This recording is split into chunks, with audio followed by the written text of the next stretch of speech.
आइए रुख करते हैं अब खबरों की ओर। North India has also in this thing, but I am giving an example from Maharashtra. This is the Trivikrama temple as it is called. It is of 3rd, 4th century CE. It now preserves an image of Trivikrama, but scholars think probably it was a Buddhist shrine in which a stupa was there, and naturally as it was a round one and it had to be circumambulated, its shikhara was Hasti Prishthakara as it is called. It looks like it is preceded by a small mandapa. That is the only thing which we see. In excavations, when we excavated at some of the early Vakataka places, 4th century AD or something like that, those mandapas must have been made of. Still, it is a custom in Madhya Pradesh that many of the mandapas are wooden, so they are temporary. Are called Meru Mandovara Prasadas. That is the prasada which was built by Sompuraji as entertainment. And therefore, Nritya Mandapa is then Trika Mandapa is there, where different types of functions can be held. Buddha Mandapa is there, and then with a vestibule in between, the Garbhagriha is there. And so this is actually an Ashoka Stambha. Because it is made by Ashoka, we call it Ashoka Stambha. It is actually the Simha Dhwaja in earlier terminology, because 4 lions are there. Then 4 animals are there. Those 4 animals are indicative of the 4 continents. That is, the lion is there. There is one building which is there, but that building is different. But the other building which is there is a big, you can say, pillar-like thing, or a small hut-like thing. Under the, you can say, terrace, there is a lady who is sleeping. Then there is a railing and a shikhara type of thing. There must be 4 shikharas which must be coming, crossing 2 windows like railing inside. So it is being worshipped by people. Then curiously enough, there are 2 persons who are carrying some goods, I don't know what. On the other side, in the extreme right to the lower, there is a person, he probably is a cultivator. So this is a scene of the whole, you can say, the whole society at that time. Then there are 2 persons who are offering something, one who is preparing the Digurat and others to express their religious ideas, to express their mythology, to express their rituals and so many other things. I won't go into the details, not only because I am not an expert on that, but I know a bit of history. For example, there is a very good classical example which has come now, and that is the archaeology of Bible. And in that, the authors have tried to trace the history, how the Jewish tabernacle, as it's called, actually tabernacle is nothing else but a small chest in which their religious different types of, you can say, manuscripts they are kept. And as the Jews all the time moved from one place to another, this tabernacle moved in the tents. But then it was Solomon who created the first temple at Jerusalem. Unfortunately, it was destroyed by the Assyrians. And then Cyrus, who was the Iranian or Persian emperor, he helped them to recreate it. It was again destroyed, can you imagine, by the Christians who had, the Romans who had become Christians. And then now it stands as a church. In front of it, the place being very sacred, there is also the Al-Aqsa Mosque which is there. And this way, it is a very important place for all the, you can say, Western world, whether it is followers of Islam, followers of Christianity, or even the followers of the Judaic religion.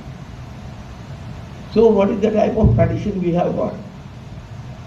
That was the thought which was all the time in my mind. 11th iteration, Dr. Arvind Jamkhedkar.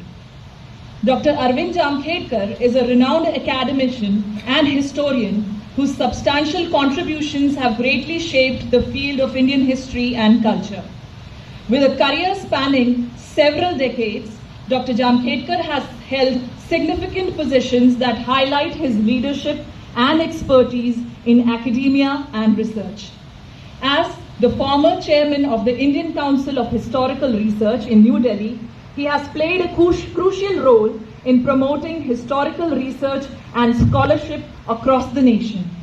His tenure at ICHR was marked by his commitment to fostering deeper understanding of India's rich culture and diverse history. Under his leadership, the Council undertook numerous initiatives at supporting researchers, providing fellowships and encouraging publications of scholarly works, thereby enhancing the scope and visibility. कोशिश की इतिहास विभाग में जाके मैं एक बार दर्शन करूं RP व्यास साहब के। अब इसे कुछ भी आप कहिए, लेकिन 1982 वो ईयर था जब मैंने ये विश्वविद्यालय को ज्वाइन किया, और 1982 ही वो ईयर था जब आरपी व्यास साहब यहाँ से रिटायर हुए। लेकिन उसके बाद लगातार उनका सानिध्य मुझे मिलता रहा। विशेष रूप से जो लोग इस संस्थान से शुरू से जुड़े हुए हैं, इस संस्थान की मूलभूत शुरुआत में उनके बहुत एक्सपेक्टेशंस थे, मेरे से थे। मेरी पत्नी जो होम साइंस का सिलेबस और बहुत सारी चीज़ों में यहाँ उन्होंने कंट्रीब्यूट किया था मनोरमा जी के साथ उस समय से, तो एक ऐसा जुड़ाव बना हुआ था। और मैं आपको बताऊं, ये जो संस्थान है, मुझे लगता है कि बाकी सारे के सारे जो भी लोग हैं वो सारे परिवारजन हैं। इसमें कहीं भी कोई चीज़ ऑफिशियल किसी भी तरीके से मुझे नज़र नहीं आती। ये बोलना आरपी व्यास साहब के बारे में बहुत ज़्यादा इतना आपने देख लिया, आप सब उन्हें जानते हैं। इसीलिए एक श्लोक मैं आपके सामने प्रस्तुत करना चाहती हूँ, जो मंच पर विराजमान जो स्कॉलरशिप्स बैठी हैं अलग अलग क्षेत्रों से, और सामने जो विराजमान हैं उनसे बहुत ज़्यादा संबद्ध है। स्वस्ति प्रजाभ्यः परिपालयन्ता न्यायेन मार्गेण महिषा गो ब्राह्मणेभ्यः शुभमस्तु नित्यं लोकाः समस्ताः सुखिनो भवन्तु। तो यहाँ जो डिस्ट्रिक्ट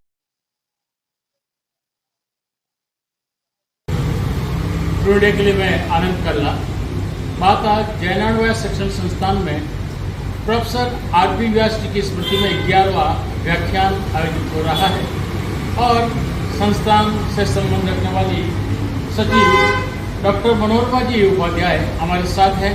क्योंकि आज जहाँ बात हो रही है मंदिरों की, बात हो रही है बौद्ध धर्म के समय में जो मंदिर बने, जैन धर्म में बने, हिंदू टेम्पल बने, और उससे संबंध रखने वाली परिवर्तन के साथ किस तरीके से परिवर्तित हुए, हम जानना चाहेंगे। जी धन्यवाद सर। आज महिला डिग्री महाविद्यालय के प्रांगण में प्रोफेसर आरपी व्यास स्मृति व्याख्यान संख्या 11 आयोजित हो रहा है। आरपी व्यास स्मृति संस्थान द्वारा आयोजित इस व्याख्यान माला के मुख्य वक्ता आज हैं आदरणीय प्रोफेसर जामखेड़कर सर, और उनका विषय है Indian temples concept Jain, Hindu and Buddhist.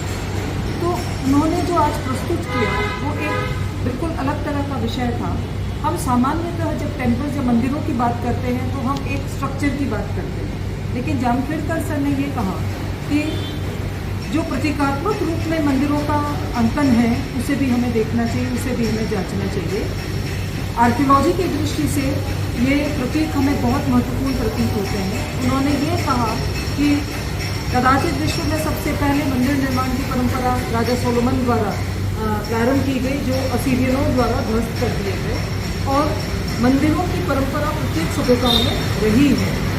उन्होंने ये कहा कि सामान्यतः हम मानते हैं कि वैदिक काल में मंदिर परंपरा नहीं थी, लेकिन यज्ञ जो वेदियाँ थी वे अपने आप में मंदिर थी, और यज्ञ जब संपन्न हो जाता था तो ये टेम्पररी स्ट्रक्चर्स थे, तो उन्हें जो है वो ध्वस्त कर दिया जाता था।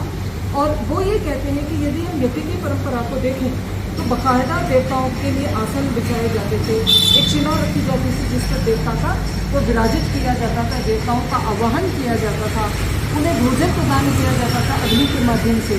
तो ये जो सारी परंपराएं हैं जो हम आज भी फॉलो करते हैं, ईश्वर को स्थापित करने की, उनको भोजन करवाने की, उनके श्रृंगार की परंपरा, तो वो उस ज़माने से थी।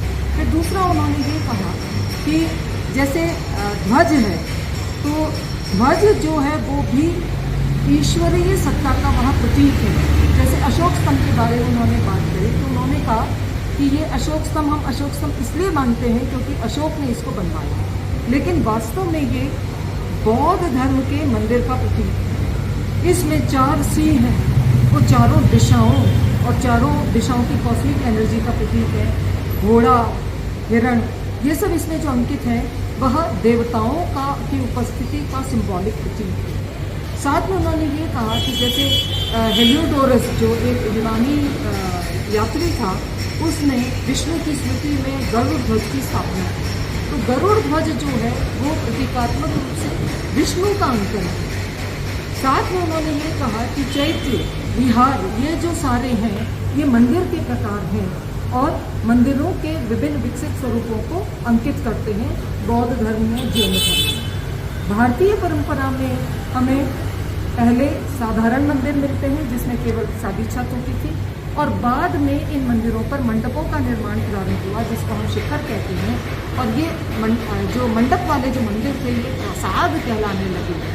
आज जब हम मंदिर परंपराओं की बात करते हैं तो कुछ प्रासाद युक्त मंदिर हैं, लेकिन ज़्यादातर मंदिर आजकल भवनों का रूप ले चुके हैं। बिल्कुल, जहाँ भव्यता की बात आ रही है, प्राचीन काल में हवन के माध्यम से ही सब कुछ कर लिया जाता था। ऐसी ही जानकारी अरविंद जी ने आज हमारे इस कार्यक्रम के अंदर। And therefore, Nritya Mandapa is there, Trika Mandapa is there, where different types of functions can be held. Buddha Mandapa is there, and there with a vestibule in between, the Garbhagriha is there. He was of the time, then Depaka was there, who was responsible for the Ranakpur temple. So the type of temple which is conceived now, there is something like a Valanaka which will be there. If you see the plan, a Valanaka will be there where patrons' images.